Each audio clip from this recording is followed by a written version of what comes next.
Hare Krishna, Krishna Krishna, Hare Hare, Hare Rama, Rama Rama, Hare Hare. जय जय श्री चैतन्य, जय हो नित्यानंदा,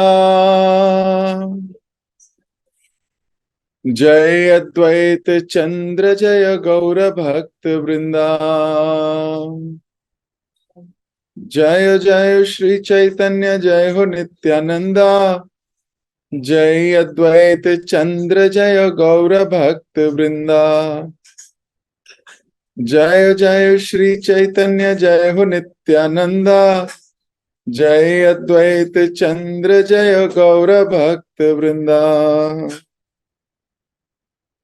हरे कृष्ण। आप सभी भक्तों का एक बार फिर से बहुत बहुत हार्दिक स्वागत। हम लोग चैतन्य भागवत पढ़ रहे हैं। आज 16 नवंबर 2023 कार्तिक का पावन महीना, आदि खंड श्रील विश्वनाथ श्रील वृंदावन दास ठाकुर द्वारा रचित ये महान ग्रंथ।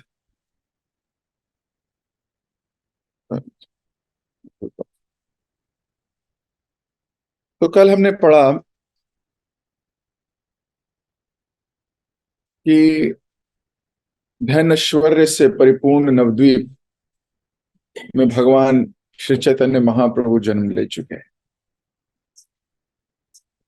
जन्म भी ले चुके हैं, भक्त भी आ चुके हैं, परिकर भी आ चुके हैं। नीलंबर चक्रवर्ती भी आए और आकर उन्होंने कुछ भविष्यवाणियां भी की। नीलंबर चक्रवर्ती ने जन्मपत्री बनाई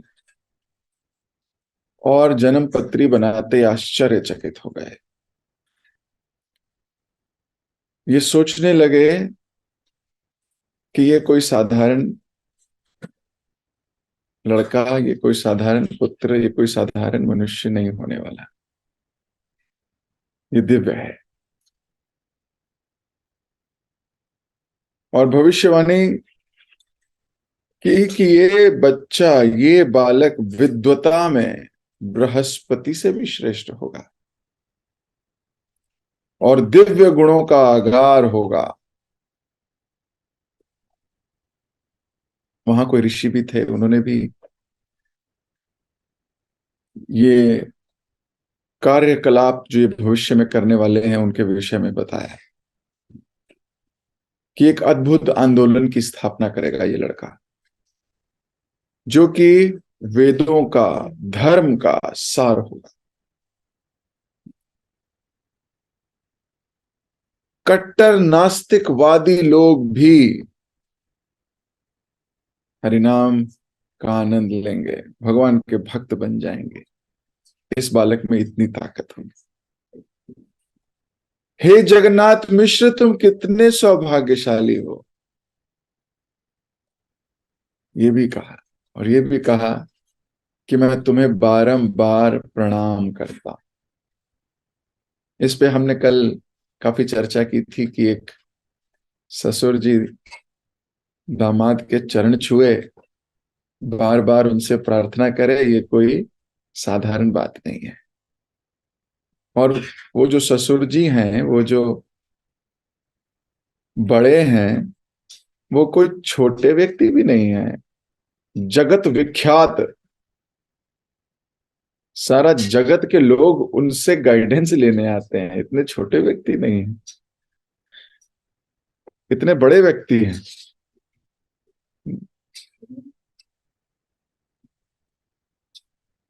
अपने पुत्र के इस विवरण को सुनकर श्री जगन्नाथ मिश्र फूले नहीं समाये, ब्राह्मणों के चरणों पर गिरकर आनंद वशीभूत होकर रोने लगे। अब दो प्रकार की रियलाइजेशंस होती हैं, दो प्रकार के लोग इस घटना को देख सकते हैं। पहला, अगर किसी के पुत्र की बारंबार तारीफ की जाए, किसी के पुत्र की बारंबार गुणगान किया जाए, तो वो बोलेगा okay okay, thank you, it's okay, I know. एक ऐसा व्यक्ति हो सकता है जो गर्वित हो जाए। इस संसार में देखा गया है, जब किसी का गुणगान करो तो वो व्यक्ति अगर गुणगान सुन के पचाने की शक्ति नहीं रखता तो और बिगड़ जाता है और अहंकारी हो जाता है, ऐसा देखा गया है। और अधिकतम लोगों के साथ यही होता है, अधिकतम लोगों के साथ। हम तो वैष्णवों का गुणगान करने का भाव रखते हैं, सब लोग कुछ छोटा सा भी गुण देखते हैं उसका व्याख्यान करने लगते हैं। ये जो व्याख्यान कर रहा है उसकी भक्ति के लिए अति उत्तम है, उसकी भक्ति के लिए अति उत्तम है, लेकिन जो अपना गुणगान सुन रहा है उसके लिए अति उत्तम नहीं है, उसके लिए तो अति निष्कृष्ट है। शास्त्र तो यहां तक कह गए, प्रतिष्ठा शुक्रेन विष्ठा। शुक्र यानी सुअर। सुअर क्या खाता है? सुअर खाता है मल, गंदगी, गटर में पड़ा रहता है, और जो गटर में चीजें आती हैं उसी को खाता है। उसका जीवन देखिए कितना बुरा है। तो सुअर वास्तव में एक निष्कृष्ट योनि है। उसकी भी जो मल है विष्ठा है, सुअर का भी मल। प्रतिष्ठा शुक्रेन विष्ठा, प्रतिष्ठा पाने की जो लालसा है, जो प्रतिष्ठा पाने की इच्छा है, ये सुअर के मल को स्वीकार करने की इच्छा मानी गई है शास्त्र में। जो व्यक्ति प्रतिष्ठा पाने के लिए ललायित है उस व्यक्ति का कोई कल्याण नहीं हो सकता। और ये इतनी डीप रूटेड है, बहुत डीप रूटेड है, प्रतिष्ठा प्राप्त करने की जो अभिलाषा है। आप कुछ भी कार्य करते हो ना, उसकी परतें हटाते रहोगे, हटाते रहोगे, हटाते रहोगे, अंततः यही निकलेगी, अंतोगत्वा यही निकलेगी प्रॉब्लम की जड़। गारंटी है 100 में से 100 केस में। प्रतिष्ठा, मेरी इंपॉर्टेंस, मैं तो आऊं आऊं ना आऊं क्या फर्क पड़ता है, ऐसा नहीं होता। प्रतिष्ठा डीप रूटेड। कोई कार्य करता है व्यक्ति प्रतिष्ठा पाने के लिए, इसलिए भक्तिमय जीवन में इस प्रतिष्ठा पाने की अभिलाषा रूपी जो चंडालिनी है, जो डायन है, जो राक्षसी है, इसका त्याग करना ही होगा। व्यक्ति को यह सोचना है उसे इंपॉर्टेंस नहीं चाहिए। बहुत मुश्किल है, इसलिए भक्ति आसान नहीं है। ये जो प्रतिष्ठा प्राप्त करने की अभिलाषा है बहुत खतरनाक है।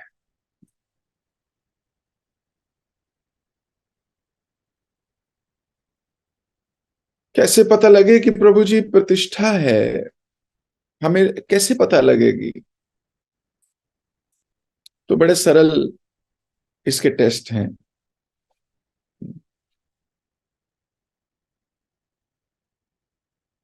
लोग सेवा करते हैं, भक्ति में आके भी बोलते हैं हम सेवा करेंगे, हम ऐसे करेंगे। अच्छी बात है, बहुत अच्छी बात, सेवा करनी चाहिए,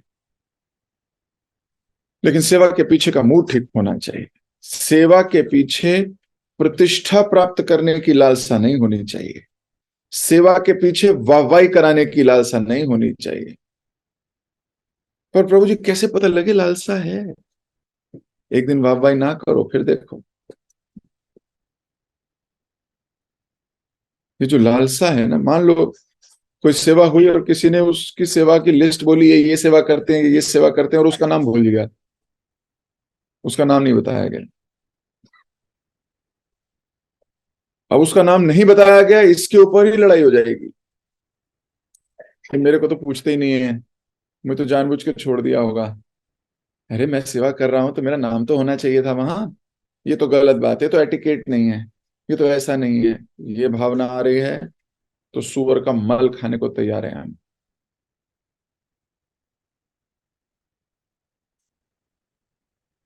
नाम मिस हो गया है तो आपके हृदय में चुभन हो रही है, चुभन। भले ही बोल नहीं पा रहे, क्योंकि बोलोगे तो भक्तों की सभा है, भक्तों की सभा में प्रतिष्ठा पाना चाहता है, ये प्रतिष्ठा पाना चाहता है और मल खाएगा। बोलना नहीं चाह रहा तो क्या करता है, सेवा से ही कट लेता है, वो सेवा ही कम कर देगा। अरे फायदा क्या, यहाँ तो सेवा करते रहो, नाम तो होता नहीं, बदले में क्या मिलता है। ये नॉर्मल लोग हैं, भक्त नहीं है। नॉर्मल लोग वो हैं जिनको कुछ करने के बदले में कुछ चाहिए, चाहे नाम चाहिए, गुणगान चाहिए, प्रोत्साहन चाहिए, कुछ ना कुछ चाहिए। लेकिन जो भक्त है उसको नहीं चाहिए। उसे मालूम है ठाकुर जी तो एंड में बोलेंगे।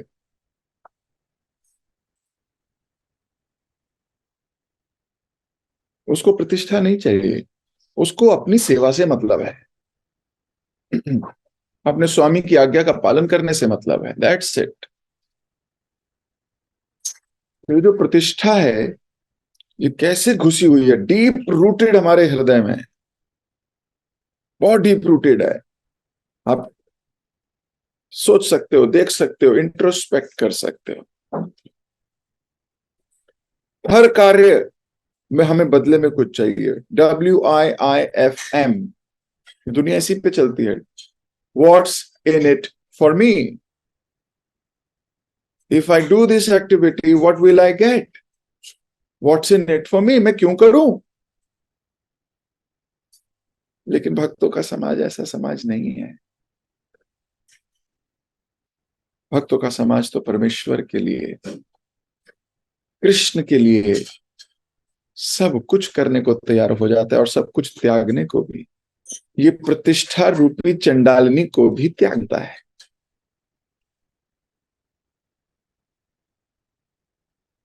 तो जब कोई गुणगान हो, ग्लोरिफिकेशन हो, जब बहुत तारीफों के पुल बांधे जा रहे हों, जब सेवा के प्रति या आपकी किसी एक्टिविटी को लेके भक्त लोग गुणगान कर रहे हों, तो अकड़ना नहीं है।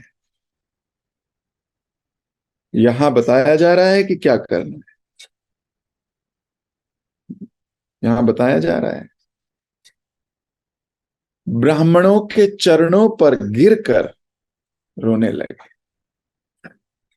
विनम्रता का लक्षण है, फूल के चौड़े नहीं हो गए, रोने लगे हैं। व्यक्ति कई बार अपमान पचा लेता है, सम्मान नहीं पचा पाता, सम्मान नहीं पचा पाता। और एक दिन ऐसा गिरता है, भक्ति से भी और सामाजिक दृष्टिकोण से भी। तो प्रतिष्ठा की पाने की जो लालसा है, इससे भक्त को दूर रहना चाहिए। तो आज से आप अपने को चेक करते रहो, चेक योरसेल्फ। आप किसी भक्त को कोई सेवा कर रहा है बहुत समय से, अगर वो सेवा उससे हटा के किसी और को दे दी जाए, उस व्यक्ति से सेवा हटाई जाए और किसी और व्यक्ति को दे दी जाए, उसके बाद वो सेवा करता है कि नहीं, पहले वाला सेवा लेते ही उसका सेवा मूड भी बदल जाता है, अगर इसका मतलब प्रतिष्ठा के लिए कर रहा था। अगर किसी व्यक्ति की सेवा ले ली जाए तो सेवा भी चली गई, और उसके पीछे अगर सेवा मूड भी चला गया है, इसका मतलब उसका अपना कोई पर्सनल बेनिफिट था इस सेवा के पीछे। वो गुरु प्रसन्नता या कृष्ण प्रसन्नता के लिए सेवा नहीं कर रहा था। बड़ा सरल पैरामीटर है, हमारे गुरुजनों ने दिया ये पैरामीटर, वेरी सरल। अब वो उसे सामाजिक दृष्टि से कुछ भी गाता रहे, व्याख्यान करता रहे, कोई एटिकेट नहीं है, कोई सिस्टम नहीं है, कोई ये नहीं है, ये सब बकवास बातें हैं। ये सब सामाजिक दृष्टिकोण की बातें, भक्ति दृष्टिकोण की बातें नहीं है। भक्ति दृष्टिकोण में तो उसका सेवा का मूड है, हनुमान जी की तरह। रामायण के हीरो हैं। हम रामायण सुनते हैं तो हनुमान जी का स्मरण होता है, संकट मोचन हनुमान जी का स्मरण होने लगता है रामायण का नाम सुनते ही। ओ हनुमान जी। क्यों है हनुमान जी की इतनी गाथा? हनुमान जी ने भगवान राम के हर संकट को दूर करने का प्रयास किया। दूत बनना है तो दूत बन गए, योद्धा बनना है तो योद्धा बन गए। हर प्रकार से पुल बनाना है तो इंजीनियर बन गए। हर प्रकार से हर एक भेष में भगवान राम के साथ खड़े हैं। राय देनी है तो सलाहकार बन गए। मंत्री हैं, संतरी हैं, योद्धा हैं, क्या नहीं है, सारे रोल निभा रहे हैं, सारे रोल निभा रहे हैं, सारी सेवाओं में। सोचो कितना आनंद आता होगा उनको, हर सेवा में आगे। ये कितनी सेवाएं मिल गई, प्रमुख सेवक रामायण के। लेकिन वही हनुमान जी जब भगवान कृष्ण आए इस संसार में द्वापर में, तो हनुमान जी ने कहा, हे भगवान मैं क्या सेवा करूं? तो कृष्ण ने बोला, इसमें अभी तुम्हारा इस प्रोजेक्ट में मेरे को तुम्हारी कोई खास सहायता नहीं चाहिए। आप केवल अर्जुन के ध्वज पे चिपक जाइए जाके, अर्जुन के झंडे पे चिपक जाओ, और जब कभी भीम चिंगाड़े तुम्हें भी चिंगाड़ना है। बोले बस यही सेवा है? बोले हाँ यही सेवा है। सोचिए, एक प्रोजेक्ट में हीरो, दूसरे प्रोजेक्ट में जीरो। बोले नहीं आपकी सेवा नहीं चाहिए। तब भी हनुमान जी का सेवा मूड कम नहीं हुआ। उनसे सेवा ले ली गई, नहीं नहीं मारने की, योद्धा बनने की सेवा आपकी नहीं है, शांति दूत बनने की सेवा भी आपकी नहीं है, कोई सेवा आपकी नहीं है। तो मान लो आपसे कोई सेवा ली जाए और आपको कोई सेवा नहीं मिली है, हाँ, क्या भाव आएगा? क्या आप ये मूड रिटेन कर पाओगे? या अपने कमरे में जाके बंद हो जाओगे, मुंह फुला के बैठ जाओगे, मिलना बंद करोगे? नहीं कुछ मिलता तो है नहीं यार, ये तो बहुत बेकार सिस्टम है, हाँ तो ऐसा है, इसकी सेवा थी ऐसे हो गई। अरे अपने स्वामी की आज्ञा पालन करना सेवा है, या अपनी सेवा की महानता दिखानी सेवा है?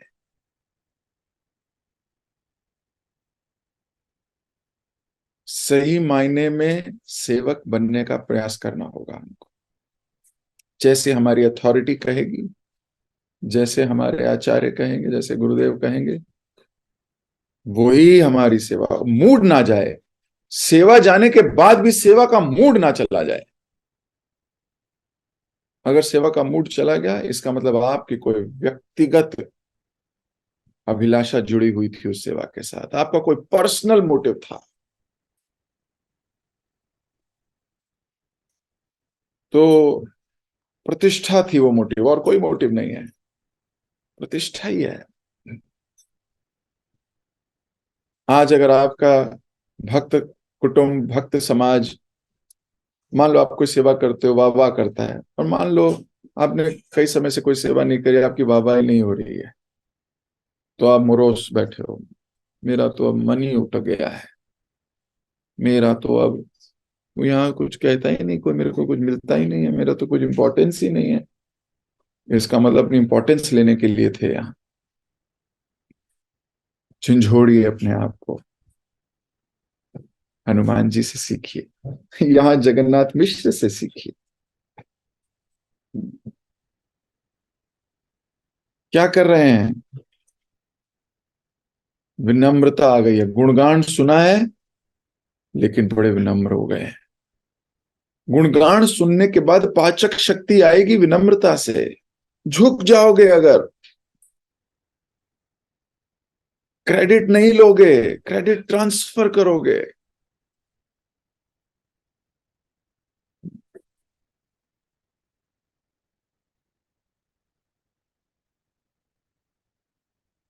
तो ब्राह्मणों के चरणों पर गिरकर आनंद वशीभूत होकर रोने लगे। ब्राह्मण भी उनके पैरों को छूने की होड़ करने लगे। ये उनके पैर छू रहे हैं, ब्राह्मण इनके पैर छूना चाहते हैं। दोनों के इस परस्पर व्यवहार को देखकर वहां आए लोग उल्लासित स्वर में हरि हरि हरि हरि बोलने लगे। जब वैष्णवों के बीच में विनम्रता का आदान प्रदान हो रहा हो तो जन समुदाय भगवान का नाम लिए बिना रुक नहीं सकता। एक दूसरे के प्रति ये जो संभाव, सम्मान देने का भाव है, आदर करने का भाव है, ग्रेटिट्यूड का भाव है, वास्तव में ये आकर्षक है। कृष्ण तो सर्व आकर्षक है ही, लेकिन वैष्णव कब आकर्षक बनता है? वैष्णव आकर्षक बनता है जब उसकी बॉडी लैंग्वेज से, उसके शब्दों से ठहराव दिखाई दे, विनम्रता दिखाई दे। वो बार बार अपने मत को ना बोले, वो बार बार विनम्रता से जैसा आप कहें, जैसा आप लोग उचित समझें, वो जब ये विचार करने लगता है, ये खूबसूरती की निशानी है। फिर चाहे वो काला हो, गोरा हो, ठेंगा हो, मोटा हो, पतला हो, पैरों से चल सकता हो, हाथ से कर सकता हो, कुछ भी हो, वो परम आकर्षक दिखता है, परम आकर्षक दिखता है।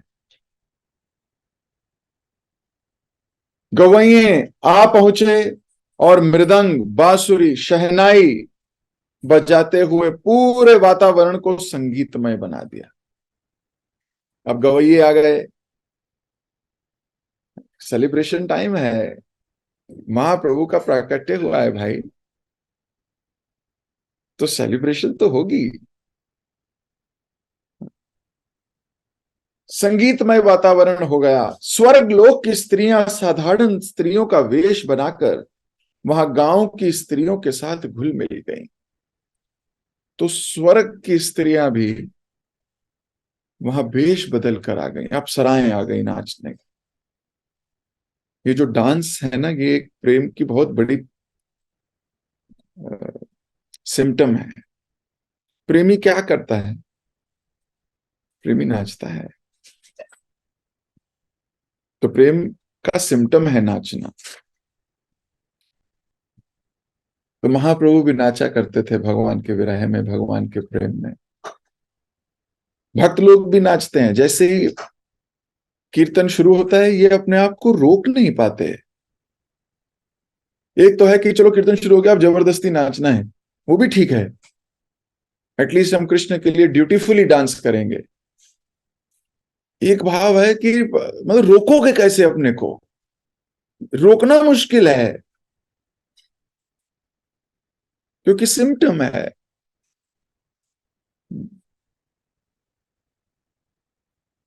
আমার নিতাই চৈতন্য বলি, নাচে আমার মান, নাচে আমার মান, বলি নাচে আমার মান। चैतन्य बोलते ही, कृष्ण चैतन्य बोलते ही नाचे अमर मान, हमारा मन नाचने लगता है। ये सिम्टम है, दिस इज सिम्टम ऑफ। तो वहां पे गुणगान करने के लिए सब लोग पहुंच गए। देवताओं की माता अदिति ने अपने दाहिने हाथ से दुर्व घास और धान पकड़कर बालक के सर पर स्पर्श किया और आशीर्वाद देते हुए कहा, चिरायु रहो और इस धरती पर अपनी नित्य लीलाएं प्रकट करो। आप सोचिए, तो वहां देवतागण आके आशीर्वाद दे रहे हैं बालक को। This is symptom of lot of respect, respectfully, ड्यूटीफुली,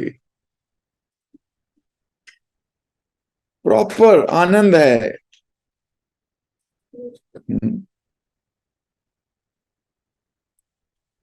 यद्यपि सची माता उन सब स्त्रियों के अपूर्व सौंदर्य को देखकर आश्चर्यचकित थी, परंतु लज्जाते हुए उन्हें उनका परिचय नहीं पूछा। तो लज्जा आ रही है सची माता को, देवता लोग आए हैं भेष बदल बदल कर, और भेष बदल कर आके भी आशीर्वाद दे रहे हैं। तो जब कोई आशीर्वाद दे आपके घर आकर, तो आप उनका परिचय तो पूछोगे ना, आप कहां से आए हो, किस गांव के हो, कहाँ रहते हो, आपको किसने बताया कि हमारे यहाँ बेटा हुआ। लज्जा इतनी है कि ये भी नहीं पूछा। देवता लोग आ गए एंड दैट्स इट। इतनी आनंद में डूबी हुई है सची माता कि अलग अलग तरीके के, अलग अलग वेशभूषा के लोग आके मेरे बेटे को आशीर्वाद दे रहे हैं। मां इस वक्त बड़ी गदगद है, गदगद हो रही है। उस समय देवताओं ने सम्मान पूर्वक सची माता की चरण धूलि लेकर अपने सर पर लगाई, जिसे देखकर सची माता विस्मय में पड़ गई। अब सची माता के पैरों से धूल लेके सर पे लगा रहे हैं, क्यों क्यों लगा रहे हैं देवता? सची माता के चरणों की धूली इसलिए लगा रहे हैं कि भगवान परम पुरुषोत्तम,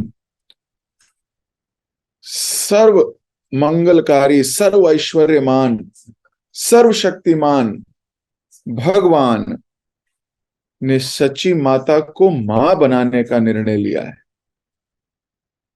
अगर मां बनाने का निर्णय लिया है तो ये कोई साधारण स्त्री तो है नहीं। जग में असंख्य लोग हैं, असंख्य, अनगिनत। उनमें से अगर भगवान किसी एक को चुने तो वो कोई साधारण तो नहीं हो सकता, कोई साधारण नहीं हो सकता। तो क्योंकि इनका संबंध भगवान से है, ये भगवान की जननी है, इनके चरणों की धूल अपने सर पे ली जा रही है। चैतन्य चरितामृत में एक श्लोक आता है, भक्त पग धूलि भक्त पग जल, भक्त उच्चिष्ट तीन महाबल। भक्तों के चरण की धूली, भक्त पग जल, भक्त के चरणों को स्पर्श किया हुआ या धुला हुआ जल, और भक्त का जूठन।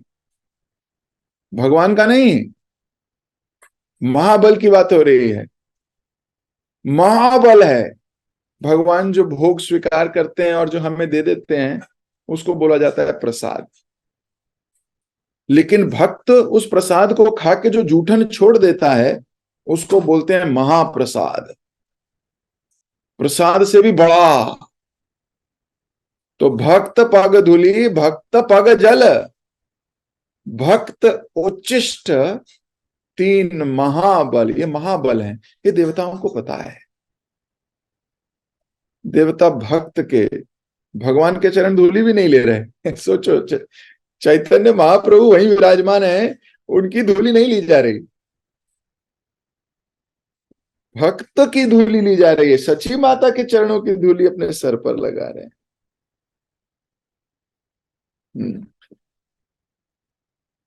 और सची माता विस्मय में पड़ गई। सची माता कह रही है मेरे चरणों की धूली क्यों ले रहे हैं ये लोग।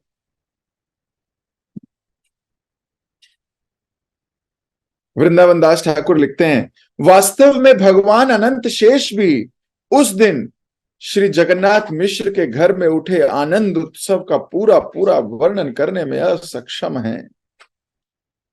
प्रतीत होता था मानो उस अभूतपूर्व आनंद को लूटने के लिए पूरा नदिया वहां जुटा हुआ है, पूरा गांव जुटा हुआ है, पूरा कस्बा जुटा हुआ है, सब लोग जुटे हुए हैं। सबको पता ही नहीं लग रहा इतना आनंद क्यों आ रहा है। बालक तो उसमें उस गांव में पहले भी हुए होंगे महाप्रभु के आने से पहले, लेकिन आज का आनंद दिव्य है। आज का आनंद दिव्य है। तो मैं अपनी वाणी को यहीं विराम दूंगा। आज हमने इतना ही पढ़ा। मेजरली फोकस कीजिए प्रतिष्ठा। श्री जगन्नाथ मिश्र की एक्टिविटी से शिक्षा लें हम कि हम इस प्रतिष्ठा रूपी चंडालिनी से दूर रहें, इसको पहचान ही सकें एटलीस्ट, कि मेरे हृदय इतना गंदा है, ये प्रतिष्ठा पाने के लिए कहीं भी पहुंच जाता है। इतना दूषित मन है कि जब थोड़ी प्रतिष्ठा में हानि हो, डांट पड़े या मुझे इग्नोर किया जाए, मैं अपना मूड ही खो देता हूं। ये मेरा वास्तविक स्वरूप है। कैसे पाऊंगा मैं कृष्ण को?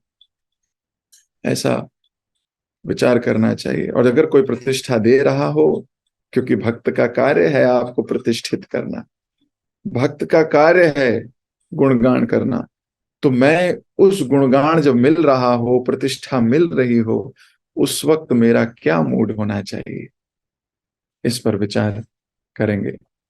जगत गुरु शिल प्रभुपाद की जय। श्री वृंदावन दास ठाकुर की जय। श्री चैतन्य भागवत की जय। आगे का श्लोक पढ़ेंगे कल। हरे कृष्ण।